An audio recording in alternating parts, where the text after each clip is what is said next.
Well, what's good, everybody? This is your boy OrenLyric. We're in the closet, but out the closet with intimate conversations with OrenLyric. I got my special guest finally on the show this evening, Mr. Calvin. What you go by?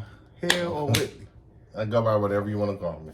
Well, we're going to call him Big Calvin. That's what they call him in the area. We're going to call him Big Calvin. But I'm glad you're on the show tonight. Thank Finally you. I got appreciate you. that. And he is a longtime friend of mine. I love this guy right here. And he has done some exceptional things with his life coming from the city of Detroit to Michigan.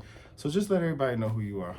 I'm Calvin. I'm from Michigan. Like he said, I moved here about 13 years ago to Atlanta, Georgia. When I moved here, I finished my bachelor's degree in business, worked, and decided to start my own business about 3 years ago. So I figured since I don't have any biological kids, I started off with a book so everybody can have some type of footprint that I was here on this earth.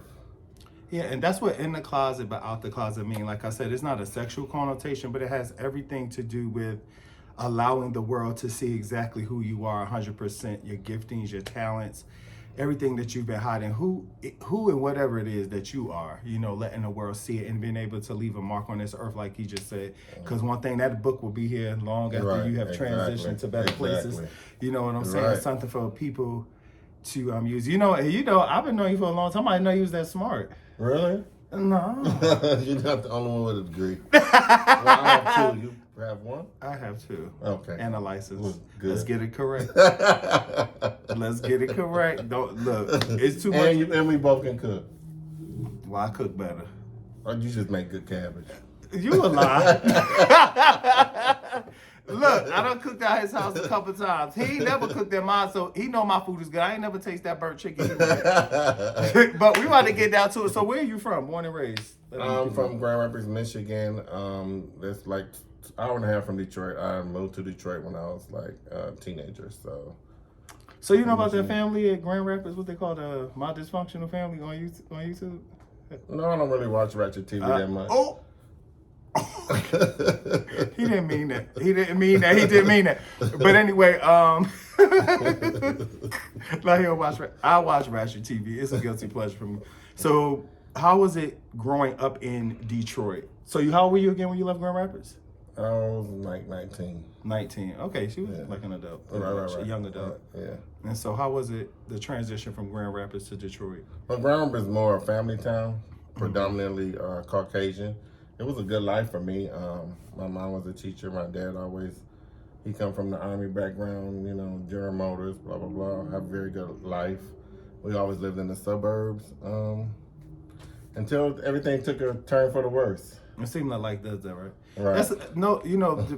I'm glad to hear you say that. You're actually the first person I interviewed that said that, because that's how it happened for me. Everything was going so well, and then my mom almost died in a car accident, and then it just changed us financially, and everything changed. Everything just changed. Yeah. But you got to keep the faith. That's why my grandmother always told me I was blessed by the best. So that's what I go by. Okay, so let's go back. You say y'all moved to Michigan at 19, and what transpired? One of my parents were subject to drug and alcohol abuse. Okay. So that would kind of change the dynamic of my lifestyle. I always thought, you know, I was this well-known kid who had everything. I never had to live in the hood like, you know, my cousins and so on. So that lifestyle was a shocker for me because I had to defend for myself at 14. Everything that I known to be handed to me, and now I had to work for it. So I was destined to get back to that place. That's why I called the book Creating Your Own Strength, because I had to create my own strength. I'm the only child, so a lot of people have siblings. It's very rare you find someone who's really the only child, so I had to struggle with looking out for myself. Okay, so what was some of that looking out for yourself meaning? In what aspect? Ended up moving into the urban areas with my grandmother, learned how to cuss, fight, sell drugs, kill, steal, all that stuff. Survival, basically, yeah. I learned how to do all that. So I'm very diverse when it comes to like book smart and street smart. I can go to the juke joint or I can go to the White House. I'm just diverse like that. Oh yeah, I'm like that too. Yeah, I could be in the, I'm from the hood, but I can kind of nap. Maybe that's why we hit it off so well. Yeah, but you started in the hood. Okay, first off, this is not my interview, it's his. Okay. And just because you're from the hood, that don't mean you don't have a middle class life. Because I had a Right. nice middle class life. Very nice And life. everybody was educated. We was just hood, but don't start. I love it. That's what you got me up. Don't start. All right, so you go from this, I guess, Rich as the rags. Yeah, basically this white middle class. Right. You know what I'm saying? Well, being in a predominantly white Right. city, black middle class family, Right. everything is pretty much easy. Then 19, you come, and then you like thrown into a whole different arena, a whole different Exactly, life. So yeah. what was that shock for you though? I mean, I know it had to have some type of emotional toll.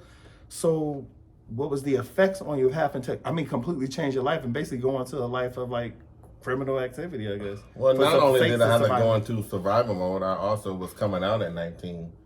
So the girlfriends that I had, one was killed that I talked about in the book. That was my last girlfriend. She was killed in Detroit for mistaken identity. Yeah, I And read that in the book. I wanted to talk about that too. Yeah. So after that, I've always wanted to experience the lifestyle. So that's what I got into, meeting, drug dealers, deal guys that messed around. I've kept it a secret. I didn't really talk about a lot of it in my book, but that pleasure, the things that they were providing for me made me get back to the place that I'm used to, like always having everything.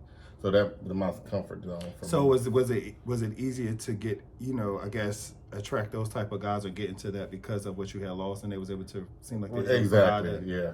So what else were you getting out of that? No, I'm not talking about sex. Right, I'm really right. talking about their emotional Right, things that come yeah. while we make decisions that while we do. You know what I'm saying? Yeah, I really didn't have any downfalls, any bad situations that ever occurred. I remember one time I was driving one of their cars and the police put us over and he had guns and masks and all that in the trunk and I'm just like, oh fuck. But luckily he came to the scene and took ownership and everything was registered and he let us all go. But there's been situations where I thought, oh, I'm gonna be going to prison one day. I'm like the bookkeeper. I was the Right. bookkeeper for some of them. So, Right. but luckily I'm here still. So how did you come out at 19? Between 19, I was a late bloomer. 19, 20, 21. A guy from Detroit when I was there bought me my first Rolex. So I'm like, oh wow. Me and my friends, we like got it appraised like it was real, and I was just like, oh wow, I can get back to my safe space. I like this. So. But let me ask you a question. I mean, looking at you and everything like that, and I know you're very masculine. It's not like you're a feminine guy. So I'm sure when you were hiding, that was definitely something you were suppressing. So you have more of that masculine energy in face, right? Yeah. So what was that like with your family and then coming out? Well, I never really came out. Mm-hmm. I never had a conversation with my mom, dad, family, nothing. People just automatically assumed. And once I moved to Atlanta, I became a little bit more free. Like there was more people in the community that I can relate to. In Michigan, it wasn't really a lot, as opposed to here. Like I'm free now. Like I got a little bit more, and I wouldn't say loose, but a little bit more comfortable. I didn't have to hide who I was and change the way I walk, talk, and all that when I got here. So what did that have on your mental, like when you were in Detroit and having to be in between two lives? Because that's basically what, you're living something secret, you're being somebody openly. How did it affect your emotions and affect you mentally? Emotionally, I really wasn't, I'm a strong person. Like I'm saying, the only child, we're built to automatically have a defense mechanism, automatically defending for ourselves. So emotionally, I was fine. Physically, I was fine. I did things that I wasn't happy of, but that's just the way things goes in life, I guess. All right. So you doing the drug thing, and you were a stripper, right? We don't supposed to talk about everything, do we? No, I just did it one night, made about $1,000, and I never did it again. You made $1,000 one night, you didn't do it again? No. Why? Because I felt that eventually I wanted to be a brand. I wanted a house. I wanted this. I wanted that. So you didn't want that attached. I don't want that attachment. Yeah. Okay, so I want to talk to you about something. I'm glad we're talking about this because, it seems like everybody I've talked to, they have some people have some very hard things they've had to navigate through. Some people not as hard. Right. Some people have both parents in the home. Some had none. Some, navigating through life themselves. So you had both parents, but then one became addicted to drugs and alcohol. Right. So how did the dynamics of the family change? Not only just financially, but let's get into some deeper because I know it had to be more hurtful than just money. things that Oh, you yes, it was very hurtful. Yeah, I was living two different households. One with my mom, one with my dad. I do have two other siblings by my dad. Ever since the book came out, we no longer speak. It was kind of growing up. We knew we were sister and brother. It was kind of like a rivalry thing, like your mama better than my mama, my mama better. So that kind of created a separation within the family. But other than that, two separate households. I would go to both, and eventually, when I separated from my mom, of course, moved in with my grandmother and moved into the hood, and I stayed there maybe 4 years. Okay. Yeah, I furnished my whole house, bought cars, all the drug money that I had. I was ready to get the hell back to the suburbs. But you was making some coin then. Right. So were you working along with these guys to And I had a full-time job too, Okay. and plus I was in college, so everything everybody thought, oh, my dad, since he had so much money, he's getting all these cars and rings and all this clothes. So nobody was thinking that. Nobody really knew that wasn't the source. It's crazy because our life kind of mimics each other. We'll talk about that later. Okay. Because this your interview, not mine. Right. So how long did you actually live in Detroit? For about, off and on, for about 6 years, off and on. Oh, okay. Yeah, I had a house there. I was dating two guys there, and was on both of the houses. My pets was there, and my clothes was there, so I was just going back and forth. Wait a minute, wait. He was dating two guys at the same time? Yeah, unfortunately. Calvin. Well, I've been engaged 3 times or 4 times. You was engaged 4 times? Yeah. I can't even get engaged once. Well, no, let me stop. I mean, okay, so how'd you navigate that? Because when people are inconsistent, you have that you have that window or opportunity to, everybody's auditioning. Until someone step up to the plate and be what you want them to be, then everybody's just an audition role to me. And that's how I look at it now. Like, people be in my inbox all the time. Girls, guys, all the time. But you just kind of navigate through it. If it's your first thing saying, oh, I like your clothes, or I like your whatever. Why isn't it, how's your day going? How can I buy your book?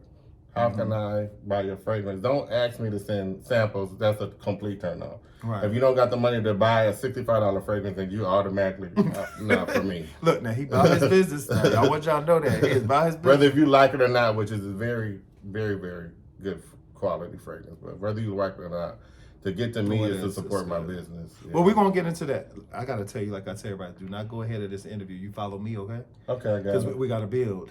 Right. Okay. I got that. Okay. I'll be nice. Look, this is us all the time. We cut up, okay? We cut up. But yeah, okay. So being a black gay male. I don't label myself gay. Okay, I'm being sexually challenged. Why do you feel like you're sexually You know challenged? sexually challenged? is? Explain it to me. Okay. I think I do, but you tell me what it means. I've never labeled myself gay. I usually say lifestyle or sexually challenged. Okay, what does I sexually think gay challenged is mean? just label you as you just want men. Who knows what the future holds? You may get into an accident and the nurse take care of you and you end up attracted to the nurse. You know what? That's true. Yeah. That's the thing about sexuality can be very fluid. All right. Yeah. Do you think the labels have pigeonholed us and held us back? Yes. Yes. Why Yes. you feel? Because a lot of people get attached to the term gay and they're like, that's all they know is just gay. You don't know. You know, I've seen people started off gay and end up having kids and wife. Yeah. And there's so many DL people out there that's supposed to be straight and married and kids, and look at them. I think the lifestyle is just like vampires. Either you're born with it or people can be turned that way. And we're not a monolith either. You know what I'm saying? Right. We're all so different. And, because before I ever had dated a man, I had all girlfriends, beautiful girlfriends. And I talked about that in a video that I did before. Right. But I just think when it comes to will and emotion and emotional tie, it was more leaning towards, the male gender. And I think a lot of it with me too had, like I said, I had some daddy issues, abandonment of the father, not being in the home. Right. I'm not saying that's what led me to Right, that, but exactly. looking for the security of a man. Right, yeah. You got what I'm saying? Did you ever feel that? Or not? Kinda, but I was always surrounded by my family love, so uncles and aunts, so. I mean, I was too, but for some reason, him not being there really affected my adolescence. And I mean, I was well taken care of, and my mom's side of the family is very large. I always had support system Right, and things right. like that. But for some reason, you know, That may could have played a role in a lot of gay people's lives, the father not being there. I mean, he's never showed me how to throw a football or baseball or tell me about girls or sex. So I don't know. I can't say if it will or will not determine if you're going to be who you are. what do you think is the hype around? Because right now, like, it's like everybody is, who's gay, who's gay, who's gay? You know, I've never even. It's 2024. Really, who cares? It was like, Like they what trying you to think out people Kanye outside? West and all this. Like I mean, out P Diddy. And like, who cares? But what do you think the obsession of all of it is? Curiosity. It's something different. There's one thing I'm going to say, I may offend a lot of people, but there's one trend that I will never agree with, that I totally dislike. I don't do the lashes and the beards and the makeup, that whole that whole look that they got going on these millennials. I think is disgusting. Yeah. Well, you know, we're older too. You think But because we're some older, of them are older and too that does it too. But Yeah. I think it's disgusting. I mean, you're still men at the end of the day, either be one or the other. You can't have a beard and makeup. Like what about the kids? Yeah, with the You're confusing the kids. Now y'all want to go into these bathrooms, these women's bathrooms and stuff like that? No, I don't agree with it. I never will agree with it. What about if they're fully transitioned? That's fine. But if they're not, if they're right, still, it's too much. You know, that's a serious topic right now. It is because just like Kaya said, even though she has a very bad mouth, she said if everybody want to be a girl, who's gonna be the boy? Because being gay means you want to be with a boy, but now everybody want to be a girl. Yeah, I noticed that. Yeah, like why? I noticed that. When I be out, I be like, where the niggas at? We still got the answer to God at the end of the day. So how you gonna go to the holy gates with beard and lashes? Okay, now you gonna struck some nerves on today. That's you know what I'm fine. saying? You really gonna struck. But we're gonna get into it since you're going there. We're gonna go ahead and get it. You said something about when you stand before God. So do you feel like is he or not with boobs in the penis? Because of course when you get to the pearly gates, the makeup and stuff probably gonna be off. But how you gonna go there with boobs and a wee? I know he knows your heart and he knows this and stuff. Either do it or don't do it. Is my thing. I don't have a problem with transgenders. One of my best friends is transgender. I just dislike the beards and makeup and the purses. Do makeup or don't do makeup. So choose one or the other. Yeah. But don't you believe when we go back to God, we're gonna go in the state that we came here in, or you think we're gonna go with Him in the state we made ourselves, or we're gonna go back to Him the way, you know? I guess our spirit is going to get there before our flesh. So I guess that's a question that I'm unsure of. And some people say there's no gender in the spirit. You know, we all one. So how do you feel about that in relation to homosexuality, transgenderism, and all of that? Well, I think everyone has their own individual relationship with God. So I'm not here to set judgment on them. I'm just here to say my opinion, and I dislike it. Okay. Right. So you prefer if a man's going to be a man, be a man, let the man be the man. Right. If you're going to be a woman, be the Be a woman. woman. If you're going to Exactly. transition, don't halfway transition. Right. Fully go all Right. over. Right. So what about there's some popular people, I'm not going to call their name, but there's some popular people on the internet who are trans, popular, but they have not fully transitioned. Because some of them don't feel like, you know, they feel like it's dishonoring God if they remove that, you know, those private areas. You know what I'm saying? Well, so I guess they're imposters. I can say maybe they're imposters. I don't know. I don't really know the dynamics on how a lot of them say they're psychologically challenged. Like Candace Owens is one of my people that I look up to, one of my mentors, and she talks about transgender and identity all the time. So one time in her audience, she had a contestant that looked just like a guy, just long hair, and she called him a he, and he was offended. You're going to call me by my proper pronoun. I'm a she said, so now you're going to make me crazy, and I'm looking at a guy you want me to say now that you're a girl, so now you want me to be mentally crazy like you? No, you cannot make someone else view you how you view yourself. You consider yourself a gay moralist? Because, you know, there are some people who are homosexual, but, you know, they're pretty right-wing in their thoughts and beliefs. You got what I'm saying? I don't really know what what is it called? Moralist. Moralist is. I'll have to research that. Yeah, I want you to look that up. Because you have some conservative gays. Yeah, you do. You really do, and they're really not with or agree with the more liberal side Right. of homosexuality, Right. the transition, Yeah, and the pronoun things is so new for us. Like they, them, him, she, sis. I'm trying not to even understand it because whatever I see is what you're gonna get. Now, if you come at me as a friend and be like, please just call me Sasha, I'm like, okay, Sasha. Whether it's a male Right, that you right. see, You or have not. to still respect them individually. Okay, I mean, well, you respect them, Right. You respect, But don't get an attitude if I make a mistake and call you a girl when you're really a guy. Yeah. Yeah. But that does present problems. I've been in that problem where I'm like, girl, guy, I'm like, Right. because I have two people in my life who are trans who I'm very, very, very close to. Right. And sometimes I'd be like, girl, but you know how you just Is saying Harold it. really a guy? I don't know. Is Harold the guy? We wonder.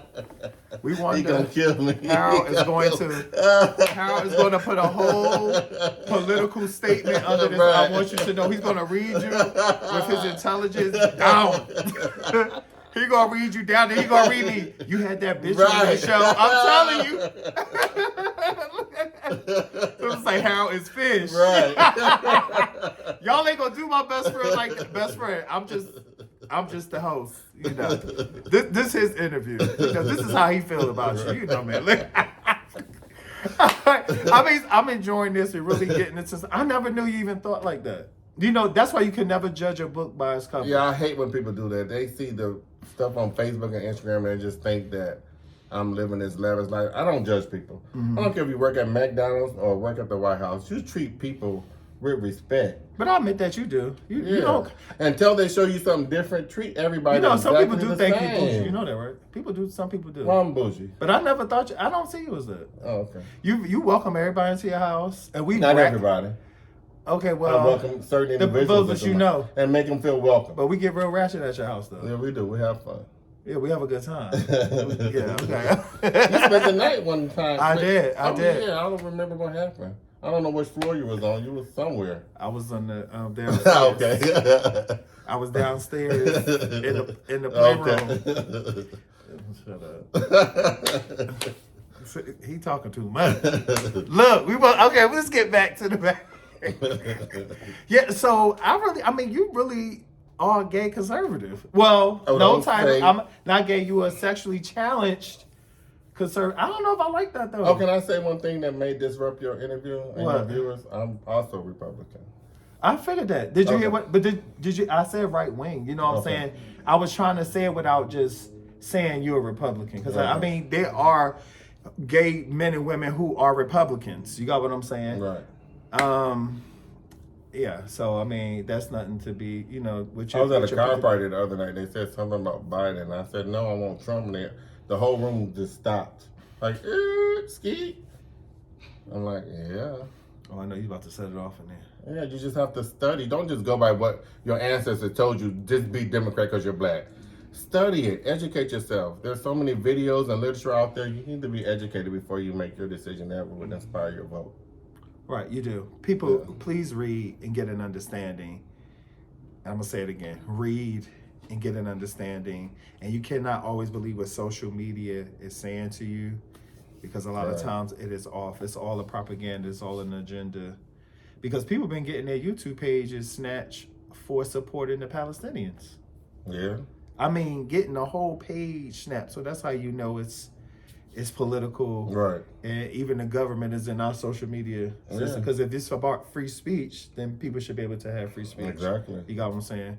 Do you believe free speech should just be free to be able to say whatever you want, whenever you want? Or as long as it's not a threat or way? anything life-threatening or something that's going to diminish someone or something, then freedom of speech, yeah. So since we're on the gay thing, what do you think about what Ghana has done and with the president, the new law that he set? I haven't really followed it. I think we talked about it at work. Can you enlighten me real quick? So the president of Ghana, they set a law now that homosexual sex get prison time. Yes. Like a lot of prison time. A lot time. of prison time. I think yes, 13 plus years or something like exactly. that. What do you think about that? I guess you would have to be caught in the act. I guess they can't go by what they see. They got to kind of be in your home or whomever home to determine that. But you know how that's going to go, right? But if they get enough power and enough people there, they can fight against that. So what do you feel when they say this is, because he said this is a Christian nation, we follow God, and this is out of God, and this is going to be a part of our If that's politics. the case, I'm quite sure we can go through their country and point out a million things that's not by God. Like having more wives, what they got, 50 wives and all these, that's not by God. Mm-hmm. So we can go there and point out stuff that isn't right. They need to get prison time for things that isn't right. Besides, everybody always got to go to the gay thing. And 9 times out of 10, by you being a gay male, you know damn well when these people are sitting in these rooms, most of them have messed around or will mess around. Mm-hmm. But you always notice how people attack a situation so strongly. You find out sometimes years later they were involved in the very thing that they were fighting against. Exactly. So that always boggles me, especially in church. That happens a lot. Like that pastor here now, they said that he was involved in that P. Diddy thing. Who? What's his name? He's one of the biggest T.D. pastors. Jakes? T.D. Jakes, yeah.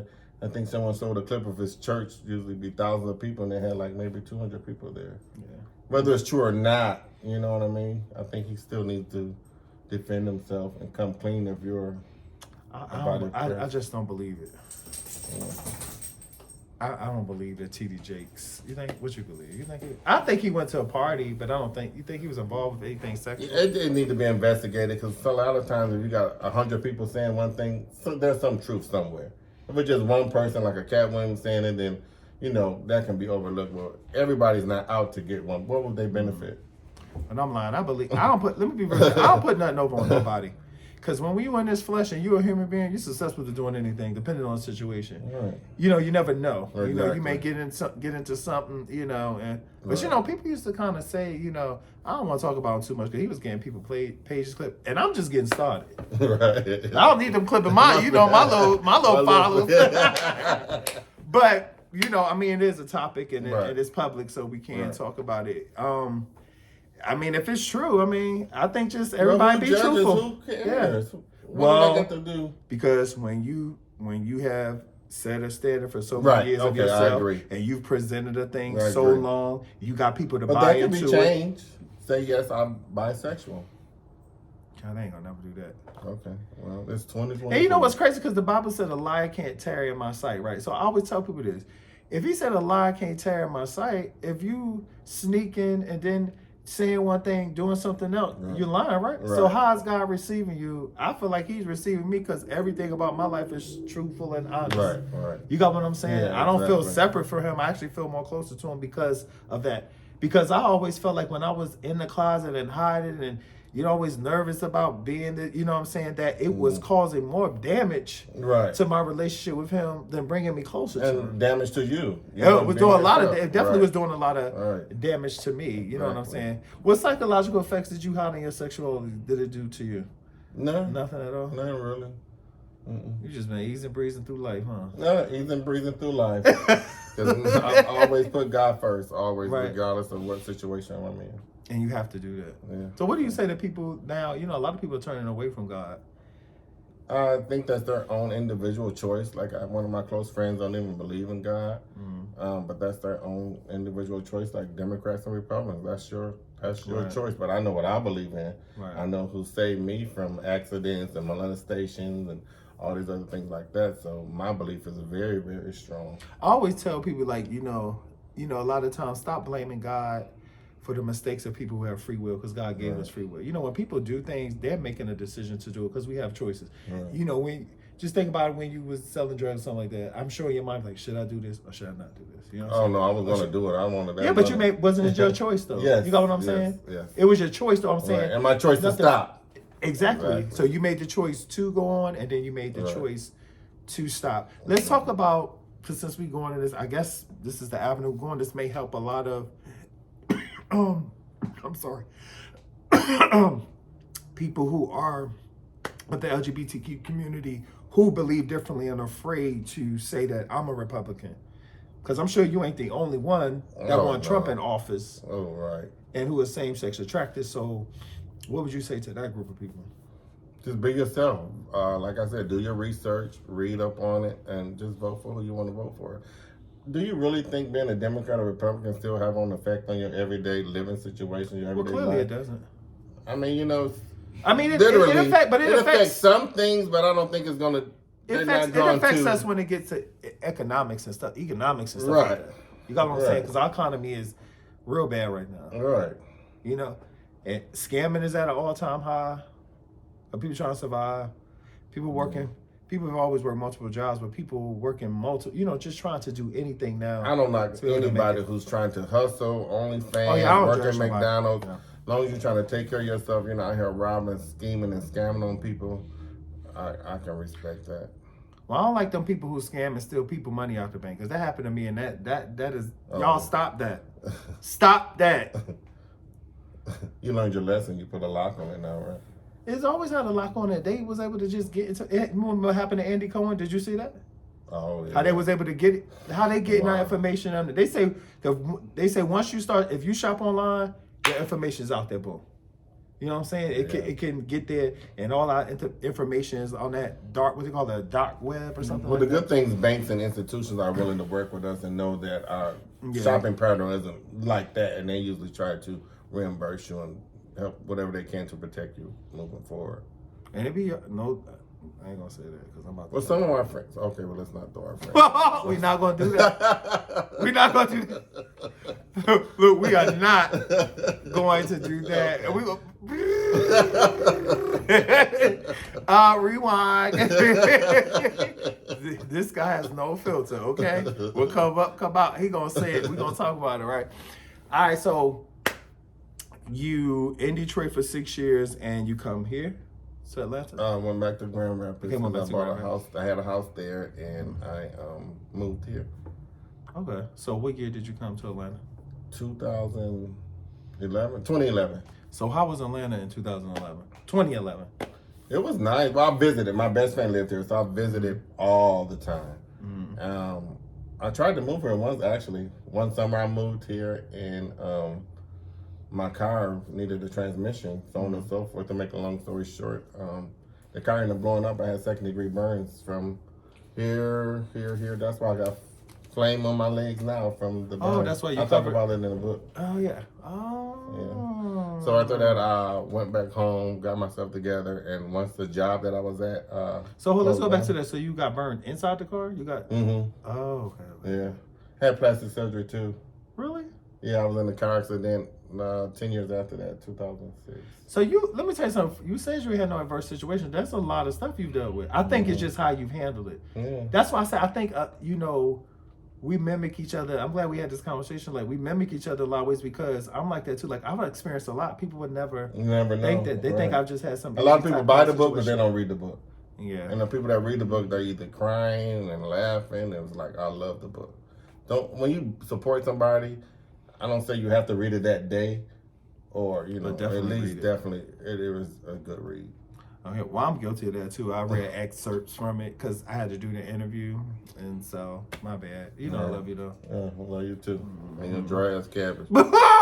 You ate all that cabbage and asked me to make more. He is crazy. So we're gonna get back. This is Intimate Conversations with OrenLyric, with my special guest, Mr. Calvin Hill again. Because people on Facebook, I'm actually live right now, y'all. I'm trying to get this out all over social media.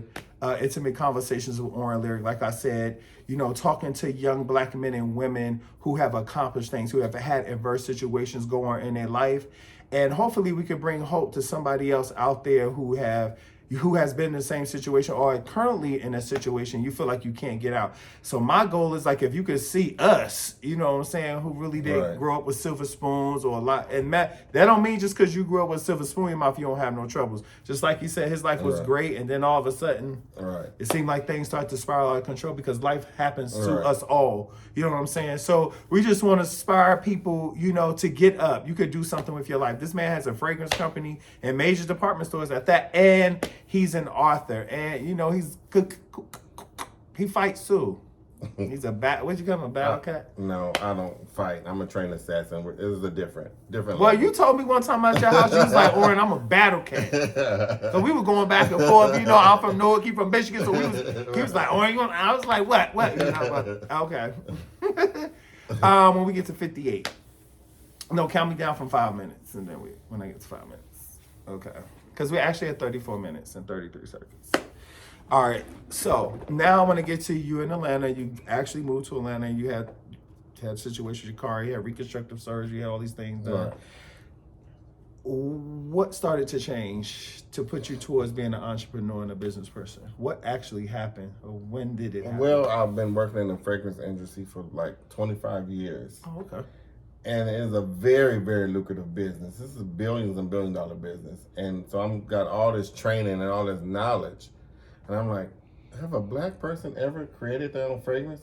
No one can name one black person. There's been models and actors who's are the face of it, but no one has ever. It's a Calvin Klein, a Dolce & Gabbana, a Tom Ford, Chanel was a woman. I mean, there's no black African American that created their own fragrance line. Like, I created the juice, the bottle, the packaging, the notes.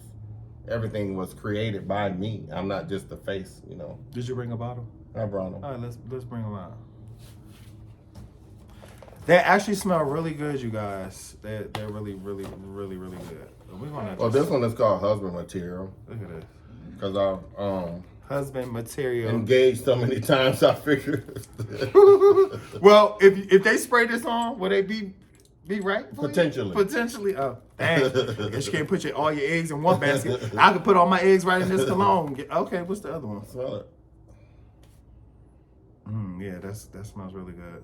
Husband Material, you guys, by Navlac. I'm pronouncing it right? Yeah, Nivelac. And Nivelac is, you know, Nivelac. Calvin spelled backwards. Yeah. And you know, I didn't even know.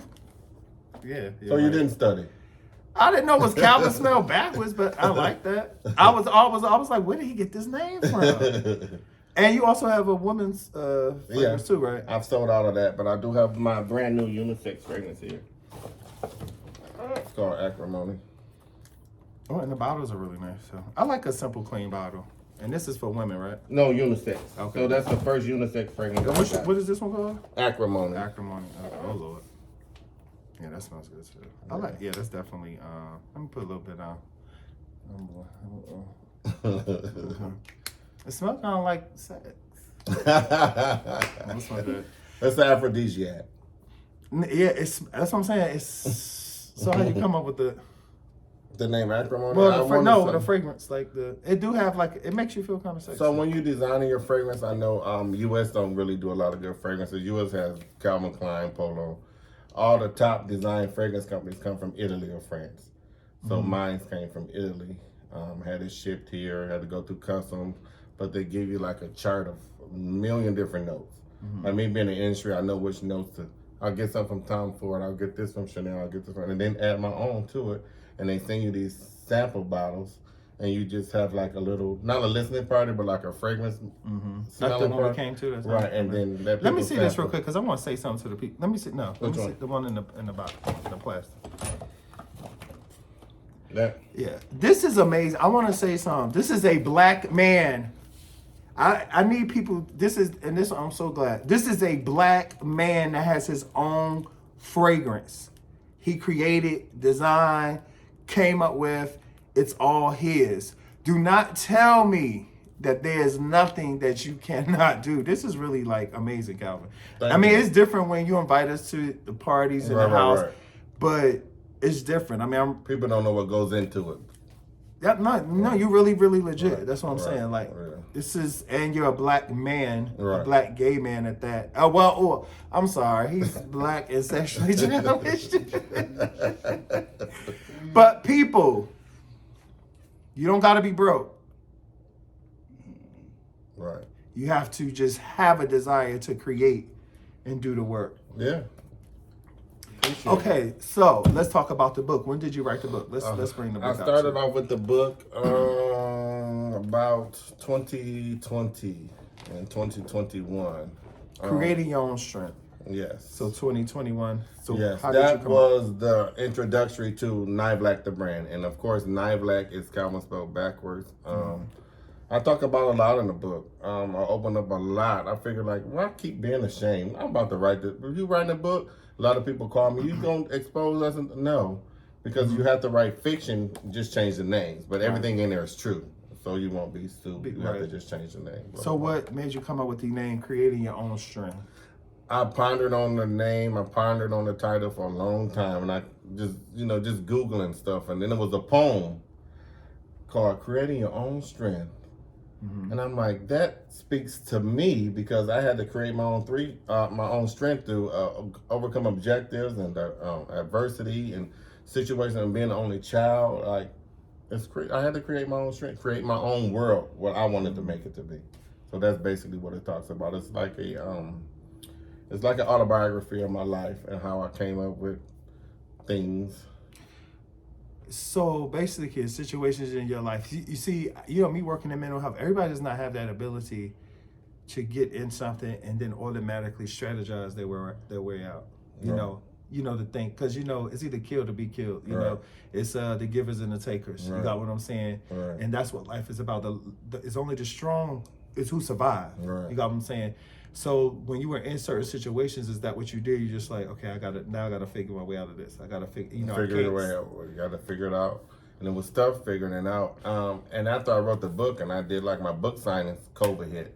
So all of my other book signings across the U.S. were closed because we couldn't get back out to 2 years after, something like that. But I was still doing online stuff, launching and talking. I became a life coach during COVID. You did? Yeah. Okay. Because people were reaching out to me via text, via message, strangers. Like, oh my God, I read your book and blah, blah, blah. And I was just coaching them through different things in life. And I said, I reached out to my mentor, who's like a professor, a psychologist, and he trained me 6 weeks course. I got my life coach certification. And I said, what is a life coach? He said, you've been talking to people all your life, haven't you? Helping people through different situations all your life. Oh, yeah, he said, that's a true design life, self-built life coach. So I got my life coach certification. I learned some more about you, friend. Okay, you ain't just a piece of work. Because you just have to, like I adapt to my environment. Yeah, you do. Like sometimes I go to these phase groups and I'm going to just wear a sweatsuit. I'm going to talk their talk. I'm going to be ghetto, ratchet, blah, blah, blah. But if you come to one of my networking events, like I invited some of my friends, they're like, "Oh my God!" Like, yeah, you do put on nice your whole verbiage, your whole posture, everything's different. So I just changed to the environment that I'm in. Yeah, I'm like that too. Yeah, I like that too. Yeah, I guess you learn how to adapt. You know what I'm saying? Yeah, exactly. I'm like that too. You growing up where I grew up, like in a rough inner city type situation. Where you from again? I'm from Newark, New Jersey. Okay, yeah.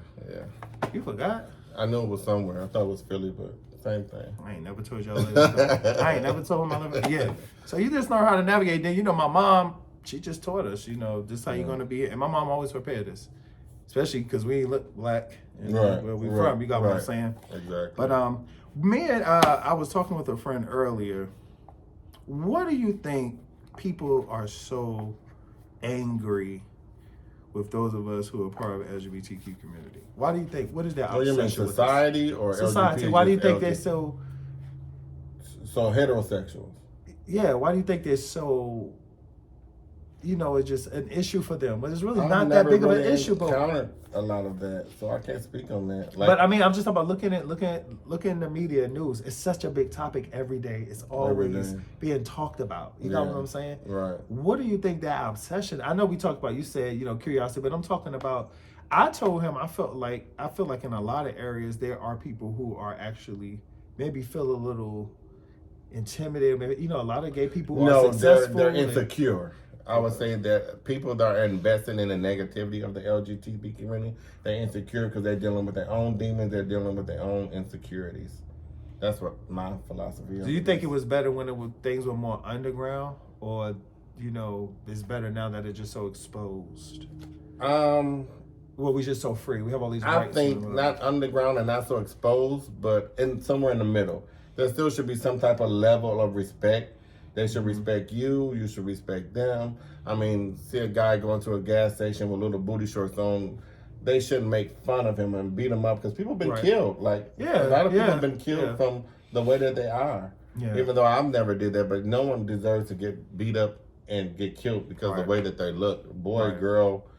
I don't agree with that at all. Yeah, I don't know why I just don't know why other people's lives affect other people so severely to want to go to that extreme. Yeah, if they're not, if you're not with it, right? Yeah, but if you ain't with it, why does it bother you? Exactly. I ignore so much shit. Right. Like my sister, he was saying, it's like people be talking to you and you just like don't hear them. I said, because I only pay attention to what I feel is important. Right, exactly. I'm just gonna be real with you. Like if it's nonsense, I don't really, get in that. But I've never been one to mind other people's business. You know what I'm saying? Or really.